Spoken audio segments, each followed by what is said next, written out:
Are there some other things in the Cisco portfolio that you really think are going to be leveraged in the new work environment going forward? We're trialing what's something called WebEx Hologram, so that I can have a photorealistic view of Michael, and instead of seeing you, bad hair, in the morning, I could be seeing this amazing photo hologram of Mike that is so realistic it feels like that you're in the room.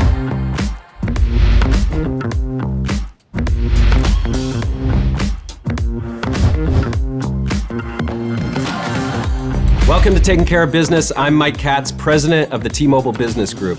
Today, we are privileged to be talking with Jerry Elliott, Chief Customer and Partner Officer for Cisco. Jerry is on everybody's list of digital movers and shakers, both in the US and worldwide. As a leader at IBM, Microsoft, Juniper Networks, and now at Cisco, Jerry has transformed global businesses for more than half of her career. At Cisco, she leads all of sales, all systems engineering, marketing, and channel strategies for all of Cisco's revenue globally. Wow! She is a member of the executive leadership team at Cisco, is on the board of directors for Whirlpool and Marqeta, and she's a founder of Broadrooms.com, a platform for women executives serving on boards. Well, Jerry, thank you so much for being here. I was telling you earlier, you've been an elusive guest. I've been trying to get you to do this for a long time, so I'm so glad we finally got you here. It's so great to be here. Thank you for asking me. One of the things I would ask you about first actually thank you for, is this last 2 years, we have been essentially running our company on WebEx. It's the way that we've stayed connected. It's the way that we've done business. For us, we bought Sprint in the middle of this pandemic. So it's the way that we connected with all these new teams. And so on behalf of all of T-Mobile and our 75,000 employees, I wanted to say thank you for keeping us connected this last couple of years. Oh, thank you so much for saying that. That makes us feel so fabulous. We truly are honored and humbled and blessed to have been part of, in a small way, what's happened over the last 2 years. It's unbelievable that 90% of the world went home during this pandemic because they had to, right? And we have been able to keep governments running, healthcare providers providing, first responders responding, and businesses operating. So it's just amazing. And I'm sure you've seen this, what's happened over the last couple of years in terms of digital transformation by necessity, right? 75% of the CIOs say that their projects have been accelerated. So paradigms have shifted and budgets have been reallocated and cultures have changed over the last couple of years and because it's had to. And we're just excited to have been a small part of that. Yeah, you're exactly right. For us, when I think back to pre-pandemic, meeting on video was not a part of our culture at all. It was all physical presence, and quite frankly, that was a disadvantage for us, especially now that we are an integrated company with Sprint and we've got such a distributed workforce. The reality is almost every meeting has a hybrid element to it. So, it does. While the last 2 years there was lots of things that were terrible about it, it was a great forcing function for us to start incorporating video and virtual participation into our work style. Well, think about what's happening going forward, right? You just said it. 97% of every meeting going forward is going to have somebody that is remote. Whereas before it was mandatory, people had to work remotely. But now hybrid work is what people want to do. People don't want to have to come back to the office 5 days a week. And so what is that going to do for a company's culture when every meeting going forward, somebody is going to be remote? Facilities are going to have to be rethought. Cultures are going to have to be reconsidered, because when that person's not in the room, and studies also show that 50% of the time participants don't even speak up. So what is the technology and the tools that you're going to use in your company to ensure that everybody participates, everybody feels included, everybody doesn't feel like a second-class citizen because they don't happen to be in the room? Yeah. So super interesting going forward. What are some of those technologies that have you particularly excited in the context? I mean, obviously video will continue to be a big part of it, but are there some other things in the Cisco portfolio that you really think are going to be leveraged in the new work environment going forward? We think so. So we're really proud of the collaboration suite that we have right now with WebEx. And we've taken the mission of our company that we changed over the last couple of years. We changed it to power an inclusive future for all. And so every bit of technology that we bring to the marketplace, we think about inclusivity. So WebEx, as an example, I just told you that 50% of the people don't participate in a normal meeting. Well, you can have a function within WebEx that says a person can't speak twice unless everybody on the call has spoken at least once. There's new technology that allows you to do translation, immediate translation. So I could be speaking in Japanese, you could be speaking in Mandarin, we could understand each other like that. There's sign language recognition now. Right now, it recognizes if I've done a thumbs up or a thumbs down, but that technology is now going to be used so that I could be signing, and immediately that could be translated to you.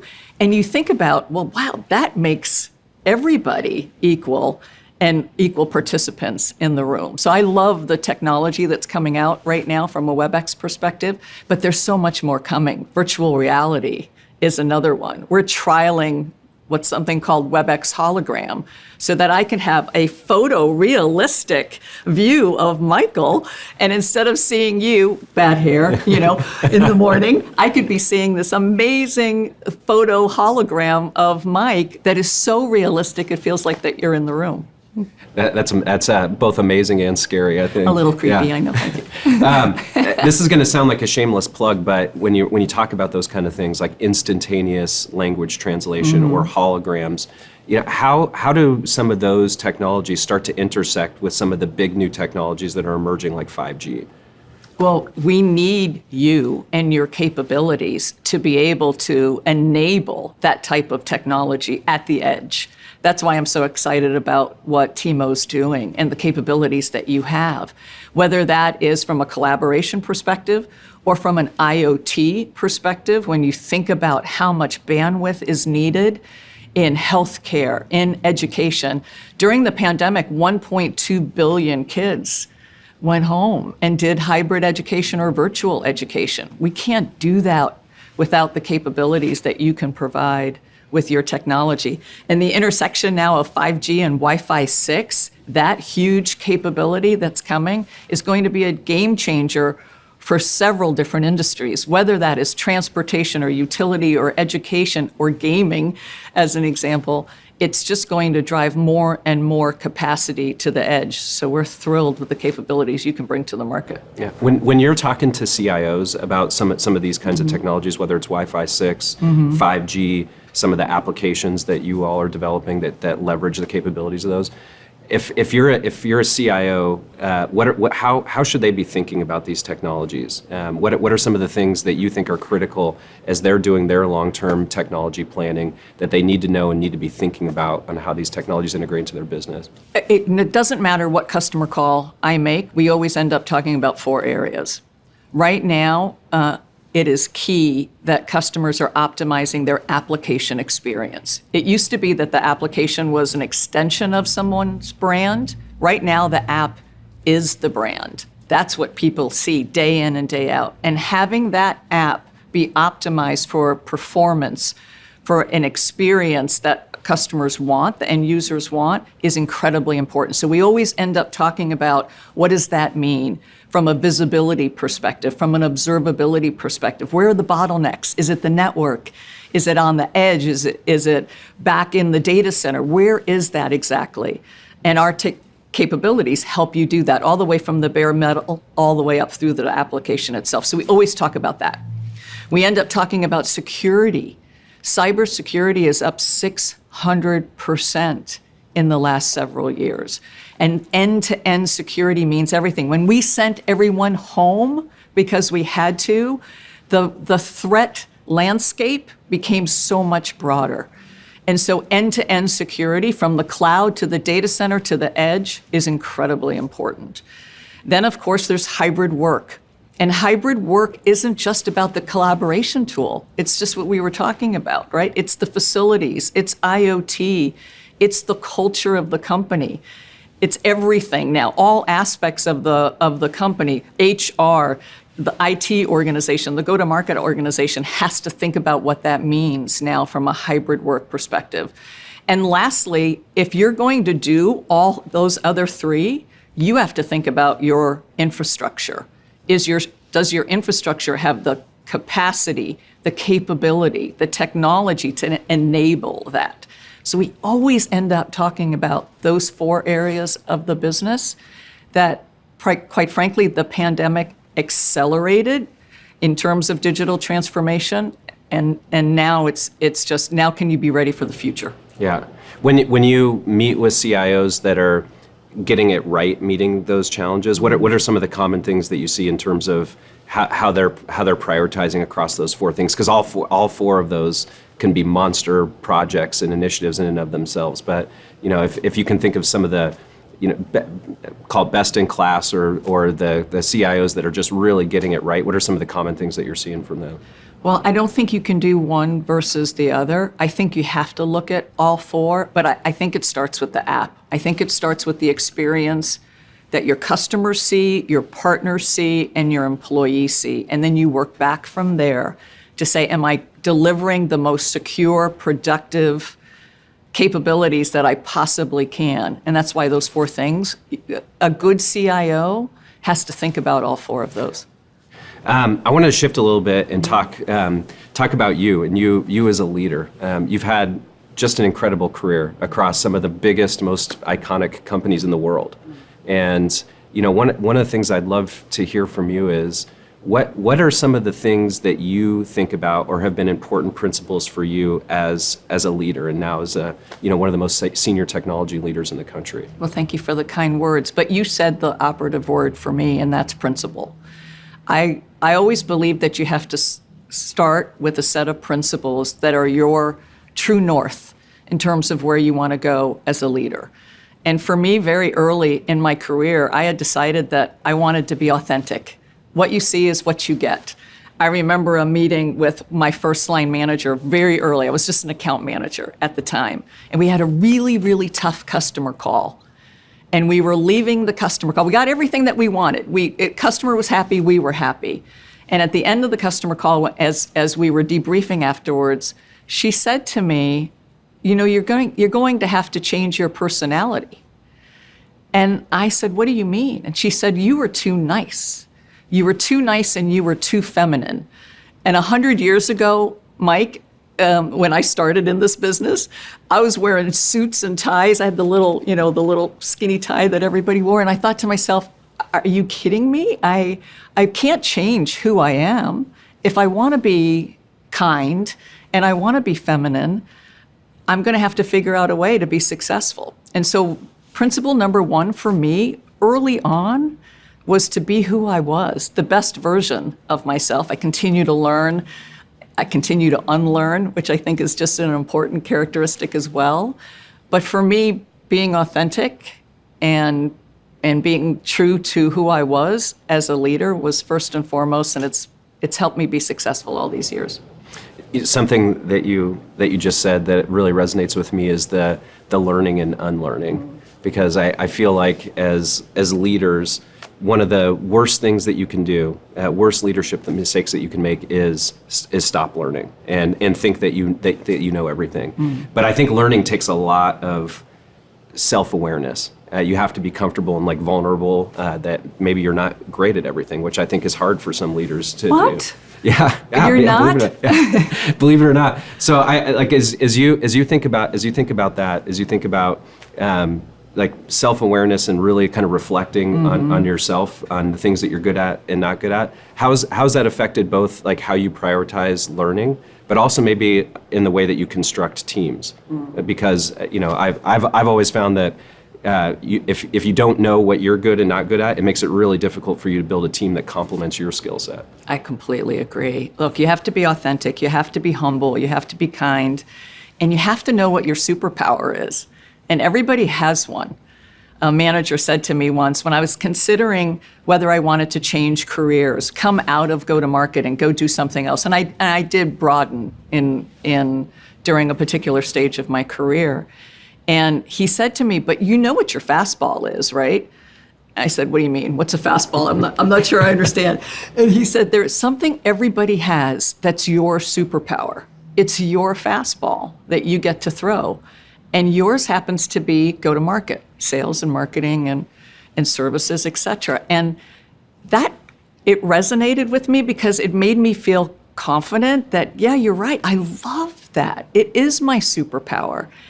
And so I'm gonna throw that fastball. That's gonna be mine to do. And so when I create a team or I'm on a team, I look for everybody's fastball to say, well, I know what superpower they have and what superpower that person has. I know what my weaknesses are, and I try to create a team that exploits the superpowers, but also reinforces those areas that I know I'm weak in. Yeah.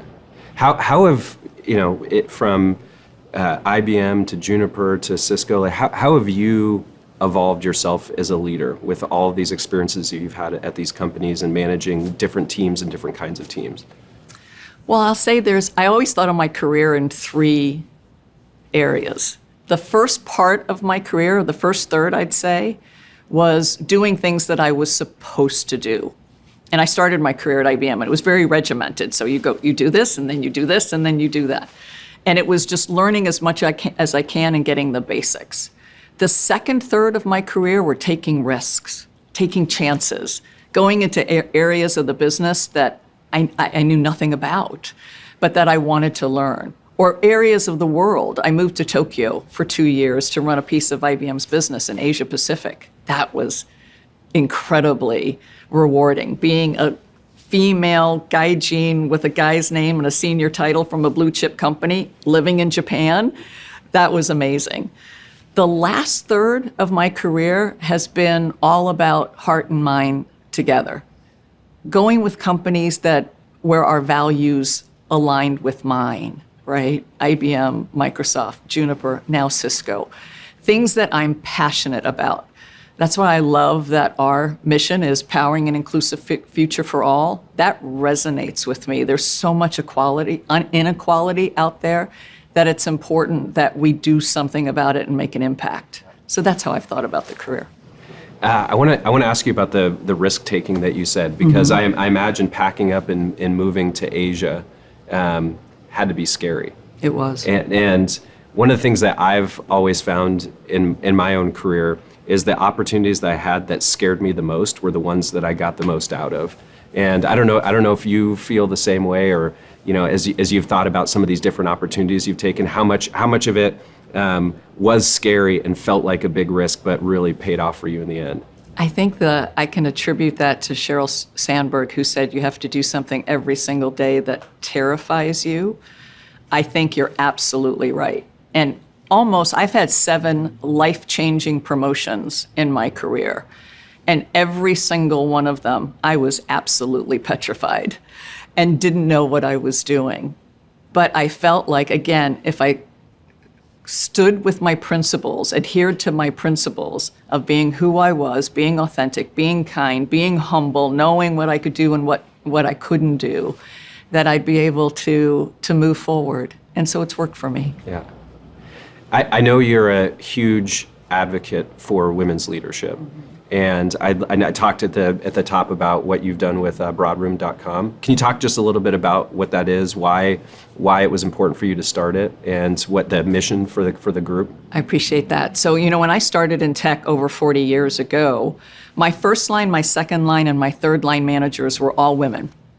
So I thought technology was the most diverse industry ever. Little did I know that almost for the rest of my career, I'd be the only woman in the room.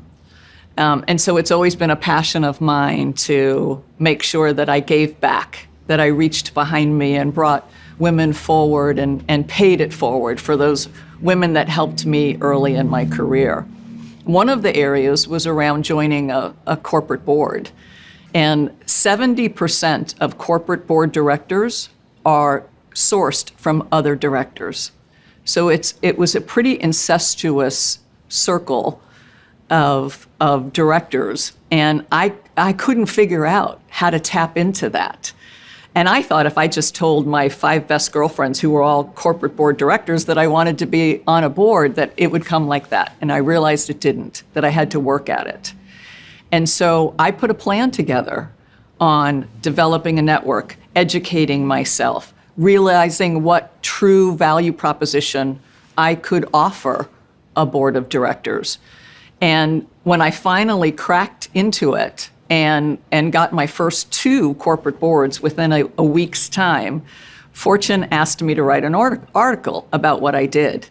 And as I was typing it, I was trying to type boardroom, and I wrote broadrooms. And I thought that was the universe giving me a sign that it was time that I did something about it.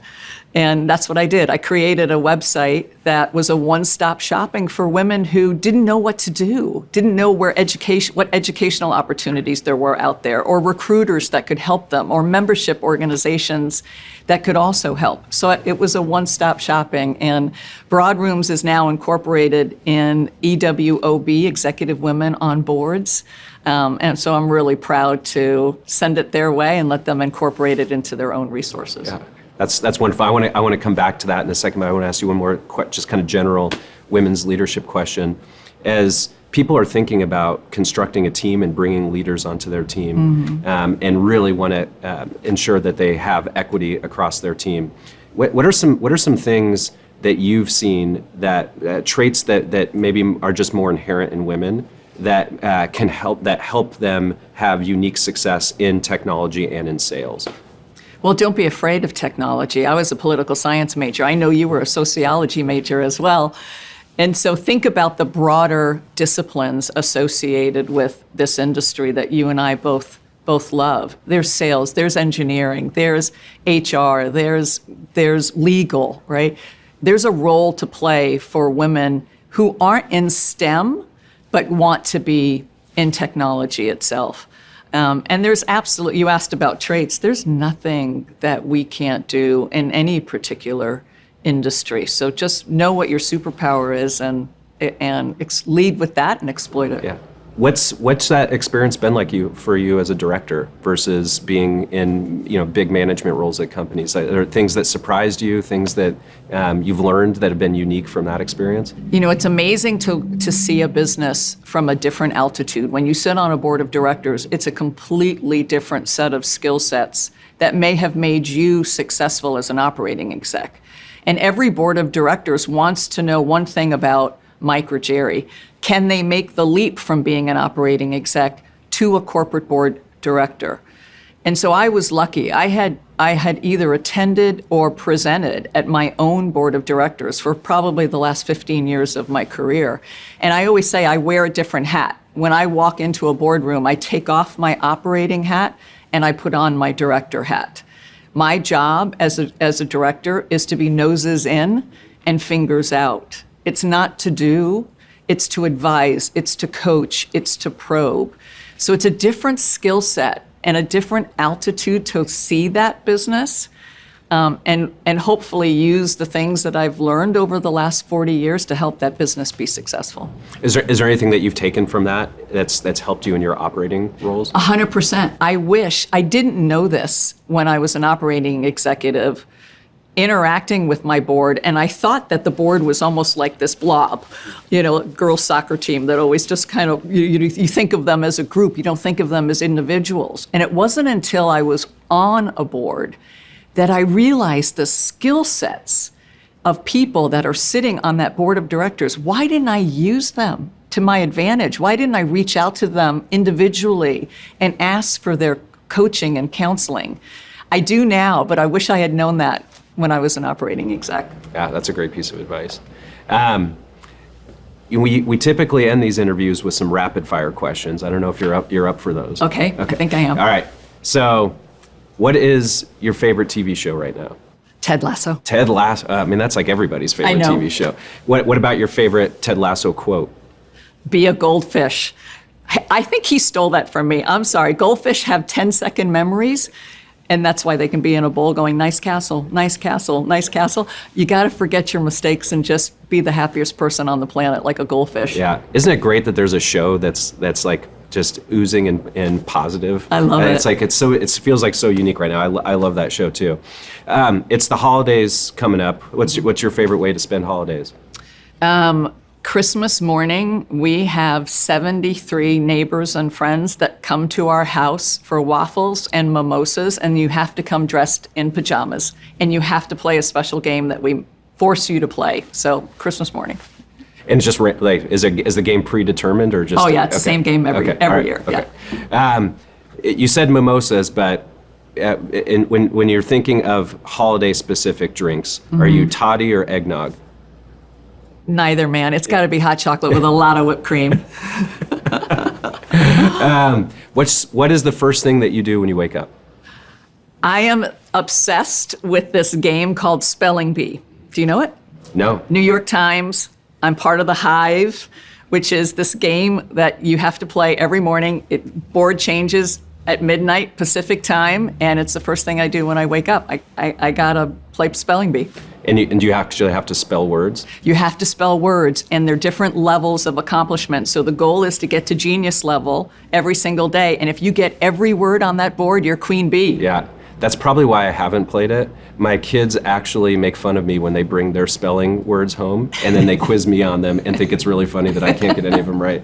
Yeah, that's that's not my superpower. Speaking of superpowers, one of the things I've seen on your Twitter, and I'd love for you to share it here, is advice you'd give yourself as a 20-year-old. Oh, wow. Well, I tell my children this. So number one, have a plan, work your plan, but be open to any possibility that might come your way. That's the first thing. I think the second thing would be a global citizen.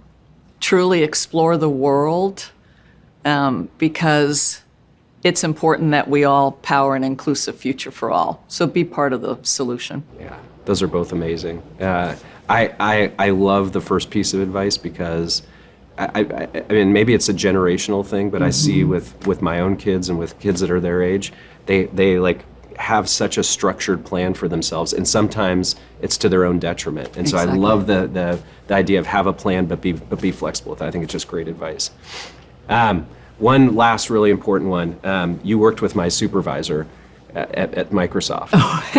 So any good Mike Sievert dirt that you can give us? Oh my gosh, Mike Sievert has the most interesting history of any executive I've ever met. And when I got to know him so well at Microsoft, I literally would just quiz him about all the different experiences he has, and he has fantastic stories. So if folks don't know every little in and out of his experience, he's got to share. It's amazing. So no dirt. You're not going to give me any dirt. I'm not giving you any dirt whatsoever, none. Jerry, thank you so much for doing this. This is so wonderful. This was so fun. Yeah, it's so great to have you. Thank you for everything that you're doing. It's just amazing to have the opportunity to talk to you, see what you're doing, the impact that you've had. The partnership that you bring to T-Mobile is just amazing. And you're a real role model to all executives, but particularly to women executives that are aspiring to accomplish even a tad of what you've done. I appreciate that. Thank you so much. Yeah, thank you so much. As a reminder, for each episode this season of Taking Care of Business, we are excited to expand our Project 10 Million donation to a school district of our guest choice, making further progress towards bridging the schoolwork gap. To everyone watching and listening, thank you for joining us, and we'll see you next time on Taking Care of Business.